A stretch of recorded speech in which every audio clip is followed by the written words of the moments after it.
Bonjour à tous, c'est Divine, je vous retrouve aujourd'hui pour une nouvelle vidéo. Il s'agit de mon bilan du mois de septembre. J'espère que vous allez bien, que vos lectures se passent très bien également. Nous allons donc commencer tout de suite avec 3 lectures. Oui, Lola. Oui. Oui. Non, on passe sur le bureau. Lola, on passe sur le bureau. Oui, là. Ma première lecture, il s'agit du tome 2 d'After d'Anna Todd aux éditions Le Livre de Poche. Je ressors un peu déçue de cette lecture étant donné que j'en attendais vraiment beaucoup plus. Le premier tome, surtout à la fin, avait mis la barre très haute et avec celui-ci, la fin, on n'a pas spécialement envie de lire la suite tout de suite. En tout cas, moi, c'est l'effet que j'ai eu. J'ai terminé mon livre et je me suis pas dit il faut que je lise la suite maintenant, c'est pas possible. Du coup, je suis assez déçue de ce côté-là. Mais il y a quand même un très bon point, c'est que dans ce tome, on se retrouve avec un autre point de vue, un nouveau point de vue. Et il s'agit de celui d'Ardine.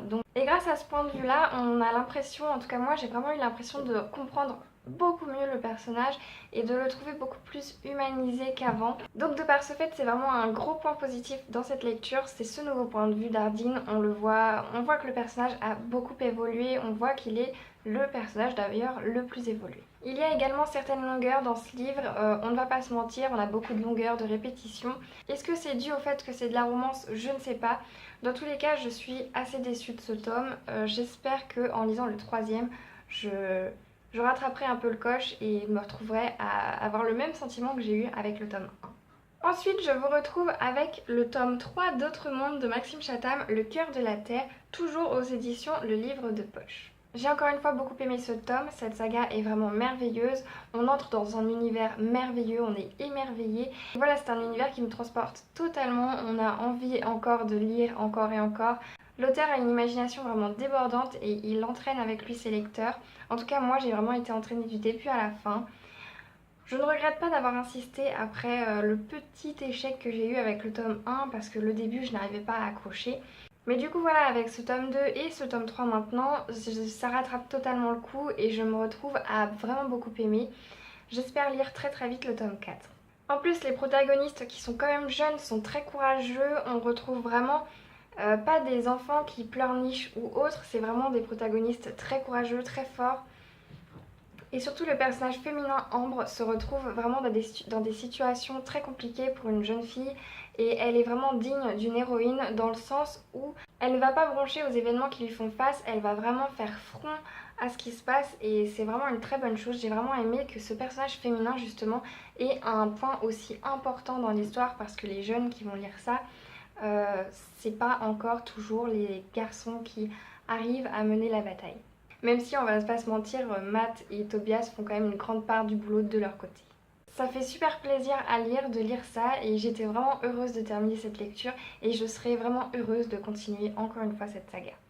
Ma dernière lecture que j'ai à vous présenter, il s'agit d'une lecture d'Anne Perry, Vengeance en eau froide, et c'est donc une saga à propos des enquêtes de Monk, et donc moi j'en ai un, mais c'est pas du tout le premier, mais ça ne m'a pas du tout dérangé dans ma lecture de ne pas avoir lu les premiers. Nous allons suivre dans ce tome deux points de vue, celui de Monk, donc le commandant de la police fluviale, et celui de Beata, qui est la veuve d'un juge vraiment très réputé. Au début, je dois vous avouer que je ne comprenais pas du tout ce second point de vue. Cette femme, voilà, elle apportait rien vraiment de concret dans l'histoire, je comprenais pas du tout. Alors que Monk, c'était vraiment voilà, le protagoniste, c'est vraiment le personnage que l'on va suivre du début à la fin. Donc là, ça me paraissait beaucoup plus logique d'avoir son point de vue et de le suivre en fait. Alors qu'elle, elle n'apportait pas grand chose à part qu'elle devait être en deuil et sa petite histoire dans son coin qui était un peu sans importance pour moi. Heureusement, on se rend vite compte que non, elle a quand même un petit peu son importance.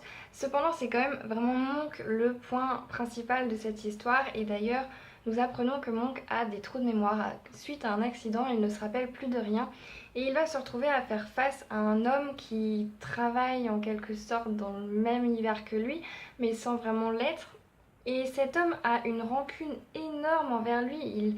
Il le hait, c'est même pas le détester, c'est beaucoup plus que ça. Et Monk ne se souvient pas, Monk ne comprend pas et peu de personnes peuvent l'aider à se souvenir par rapport à ça. Donc il se retrouve vraiment face au mur, il essaye de comprendre et il se retrouve grâce à cet homme sur une affaire qui franchement n'a pas l'air très nette au départ. C'est basique mais on se rend vite compte qu'il y a quand même anguille sous roche. Donc voilà, c'est vraiment une histoire policière très bien, c'est pas souvent que je lis ce genre de livre. Sachez donc que j'ai beaucoup aimé, que j'aimerais beaucoup lire les autres histoires de Monk. Parce que j'ai été entraînée, encore une fois, du début à la fin. Il y a ce moment où le personnage principal se retrouve vraiment face au mur. Il ne sait même pas comment... Enfin, moi, je ne savais pas du tout comment on allait le sortir de ce bazar. Et au final, il se retrouve que il a réussi à s'en sortir. Mais on apprend encore quelque chose à la fin, même si on le savait déjà. De le voir pour de vrai et d'apprendre les choses pour de vrai, ça change tout. Du coup voilà, je vous conseille encore une fois cette lecture. Si vous avez déjà lu les Anne Perry, si vous avez déjà lu les enquêtes de Monk, même si c'est un autre que cela, dites-moi si ça vaut le coup, si j'aimerais autant que celui-là, si c'est dans le même style, parce que si c'est complètement différent, peut-être que je n'aimerais pas. Voilà, cette vidéo est désormais terminée, j'espère qu'elle vous a plu. N'hésitez pas, si vous avez lu l'un de ces 3 livres, à m'en faire part, à me partager vos chroniques tout bêtement, ou à venir m'en parler dans les commentaires encore plus bêtement. Je vous souhaite donc de très bonnes lectures et vous dis à la prochaine.